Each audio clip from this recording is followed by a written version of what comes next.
Okay, so for your IWB systems, you've got a couple big things you're looking for. So the first one, probably the most important, besides the holster itself, is a belt. So you want something actually rigid that's not going to collapse. You got a couple options for that. Some of your cheapest options are going to be your like wilderness instructor belts. You can get them for like 30, 40 bucks. This is a Galco. They make some good ones. You've got Mean Gene leather. You basically want something that's going to hold up everything. I mean, that's pretty important. The second's the holster. So with the holster, there's a couple things going on. You want a full Kydex shell because it's the safest thing you can get. They don't collapse when you have tension from the belt on it, like a lot of your leather IWB holsters do. So it's safer when it comes to reholstering, and then they're more repeatable when it comes to drawing. So another thing to look for with the holsters is what kind of mounting system it has. So I like the soft loops that Raven makes. A couple companies make them, but I think Raven has some of the best ones. They're just the loops like that, and they go on. They're called like pull dot or eye dot or something, but it goes on really easy. You just stick it in, run those through, and then it buttons right on. Or pull the dot fasteners, I think is what they're called. And there's a couple reasons I like those. A lot of cheaper holster companies put an overhook on it. And the overhooks are really easy to put on, but they tend to come out with the gun. And they're not very solid.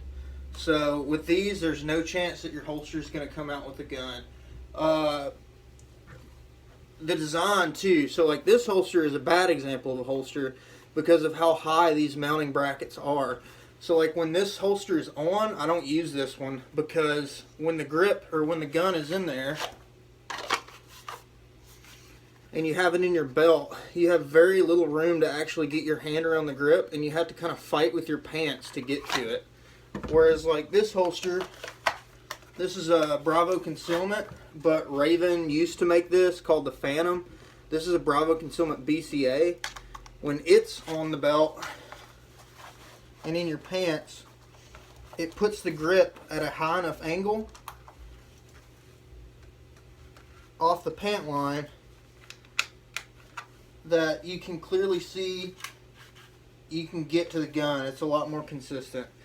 So a rigid belt, a good Kydex holster that's got soft loops and sits fairly high so you can actually get to the gun. And then like for me, I also carry a spare mag and a light. So I use Blue Force Gear 10-speed double mag pouches for that.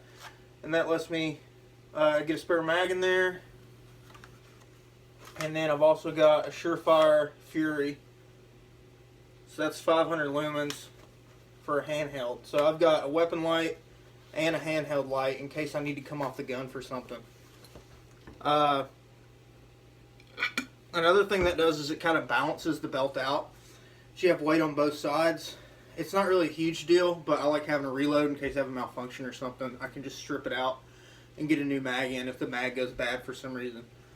For clothing, so I always go with a soft undershirt, like a moisture wicking undershirt, because since it's a smoother material, it lets your cover garment fall. Cotton has a bad habit of catching your undershirt when you're like bending and stuff like that, and it can expose your gun. So a tighter fitting undershirt that's made of some kind of moisture wicking material is usually best. And then I always wear a cover garment. So like in this case it's a hoodie. I wear a lot of flannels. Even during the summer I wear just like the poplin or whatever flannel kind of material. And that's usually going to be ideal for concealment. So on your draw, there's a couple different ways to do it.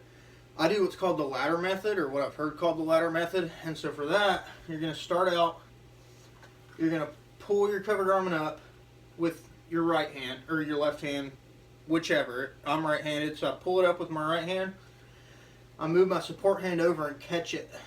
And then I just drop down onto the gun and get a good grip. Come up, and I just let go of the support garment and meet my hands up and press out for the draw. So expose the gun, secure the cover garment, firing grip on the gun, and then I marry up and press out. And so at full speed, or pretty much full speed, I can average about a 1.5 or sub 1.5 second draw with that.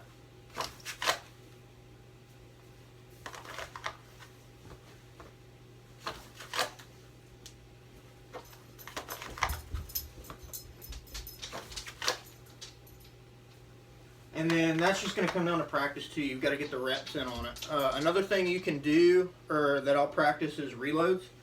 And I can get those pretty fast too, even from concealment. So, come up on the draw. And then I've got a fresh mag in. And for the reloads, I just use one hand. So for the reload, if I'm out, I'm going to bring the gun in, drop the mag, and then my left hand, I'm going to reach up, finger down, so I'm pointing up into the mag well, and then I bring the spare mag in. So from here, draw, and then reload, and then it's that fast. And I mean, it's pretty easy. A lot of it really just does come down to equipment and practice, but like with this setup, I'm pretty much as fast from concealment as I am from an open rig like an ALS holster or something like that that's OWB and exposed.